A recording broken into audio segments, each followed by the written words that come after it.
ለአንድ ሀገር ኢኮኖሚያዊ እድገትና የዜጎችን ተጠቃሚነት ለማረጋገጥ አምራች ኢንዱስትሪዎች ጉልህ ሚና አላቸው። ዘርፉን የበለጠ ለማነቃቃትና ከተጠቃሚው ዘንድ ለማድረስ የማስተዋወቅ ስራ የሚጠበቅ ሲሆን ይህንኑ መሰረት ያደረገ ባዛርና ኤግዚቢሽን በአዲስ አበባ ኢንዱስትሪ ልማት ቢሮ አዘጋጅነት ላለፉት 6 ቀናት በአዲስ ዓለም አቀፍ ኮንቬንሽን ማዕከል ሲካሄድ ቆይቶ ተጠናቋል። የኢትዮጵያ አዲስ አበባ ታምርት ንቅናቄ ማጠቃለያ መርሃ ግብር የተለያዩ አምራቾችና ባለድርሻ አካላት የተሳተፉበት ሲሆን የአምራች ኢንዱስትሪዎች ሽግግርም ተከናውኗል። የአዲስ አበባ ከተማ ምክትል ከንቲባና የኢንዱስትሪ ልማት ቢሮ ኃላፊ አቶ ጃንጥራር አባይ ከሸማችነት ወደ አምራችነት በሚል መሪ ሀሳብ የተዘጋጀው የኢትዮጵያ አዲስ አበባ ታምርት ንቅናቄ ስኬታማ ሆኖ እንደተጠናቀቀ ገልጸው እንደ ሀገር የተጀመረውን የብልጽግና ጉዞ እውን ለማድረግ የኢንዱስትሪውን ዘርፍ በየደረጃው ያሉ መዋቅሮች ድጋፍ ማድረግ ይኖርባቸዋል ብለዋል።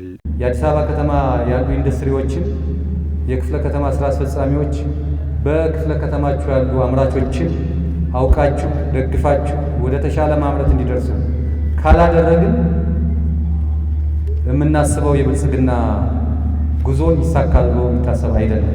ከምንም በላይ ኢንዱስትሪው ላይ የምናደርገው ኢንቨስትመንት በትልቁ ልዩ ትኩረት ልንሰጠው ይገባል ብለን እናምናለን። ማመን ብቻ ሳይሆን በተግባር ማሳየት አለብን ብለንም ስራ ጀምረናል። በአዲስ አበባ ከተማ ከ3700 በላይ አምራች ኢንዱስትሪዎች እንደሚገኙ ከአዲስ አበባ ኢንዱስትሪ ልማት ቢሮ የተገኘው መረጃ ያመለክታል። የእነዚህ አምራች ኢንዱስትሪዎች የማምረት አቅም ከጊዜ ወደ ጊዜ እየጨመረ መምጣቱን የጠቆሙት አቶ ጃንጥራር ለዘርፉ በተሰጠው ትኩረት የማምረት አቅማቸው 64 በመቶ ማድረስ መቻሉንም ተናግረዋል። ይህንን ውጤት ለማሻሻል ዘርፉን በፖሊሲ በመደገፍ በርካታ ስራዎች እየተከናወኑ እንደሚገኙም በመግለጽ ጭምር አዲስ አበባ 64% ደርሰናል። ከሀገሩ ትንሽ ከፍ ይላል። የኢንዱስትሪ ፖሊሲ ተቀርጾ ተግባራዊ እየተደረገ ነው ያለው።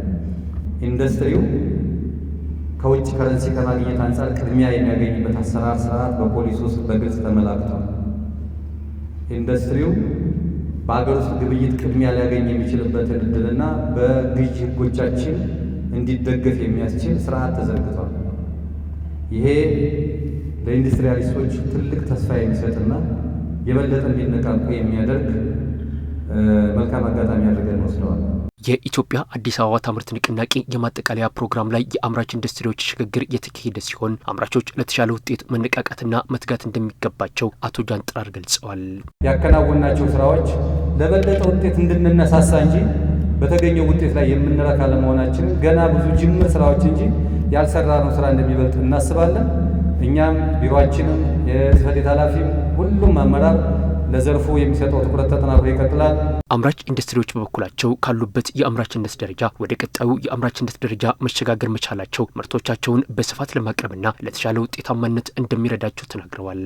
ጥሩ ምርቶችን እያመረትን ነው። ብዙ ሰራተኞችን አቅፈን ይዘናል። ለብዙ ስራ አጥ ሰዎች የስራ እድል ፈጥረናል። አሁንም እንቀጥላለን። እግዚአብሔር ይመስገን። ከመካከለኛ ወደ ከፍተኛ ተሸጋግረናል። በዛሬው ዕለት በቀጣይ የሚጠበቀው ለሀገራችን ሁላችንም በተለይ አሁን ኢንዱስትሪው እየሰራ ባለው በተለይ አዲስ አበባ ኢንዱስትሪ ቢሮ እየሰራልን ያለነው በምክትል ከንቲባ ደረጃ ያለው ስራ በዚህ ከቀጠለ በከንቲባም ደረጃ እየተሰራ ያለው በዚህ ከቀጠለ አገራችን በጥቂት ጊዜ ውስጥ ታድጋለች፣ ትበለጽጋለች፣ በተለይ ብልጽግናን እናረጋግጣለን የሚለውን እሳቤ ነው የሚይዘው። የካልሲየም ካርቦኔት ምርት ነው የምንሰራው ለተለያዩ ከፍተኛ ኢንዱስትሪዎች ግብአት ጥሬ ዕቃ የሚሆን ማለት ነው። በተኪ ምርት ላይ ነው የተሰማራ ነው። እንደ ሀገር የተሻለ ኢንዱስትሪ ለመሆን እቅድ አለን። ማለት ከታች ጀምረን ከትንሽ ተነስተን ከጥቃቅንና አነስተኛ እዚህ ስንደርስ ብዙ መስዋዕትነትና ዋጋ ከፍለን ነው እዚህ የደረስነው ዛሬ ላይ። ነገ ደግሞ በቀጣይ ትልቅ ኢንዱስትሪ ባለቤት እንሆናለን ብለን ተስፋ እናደርጋለን።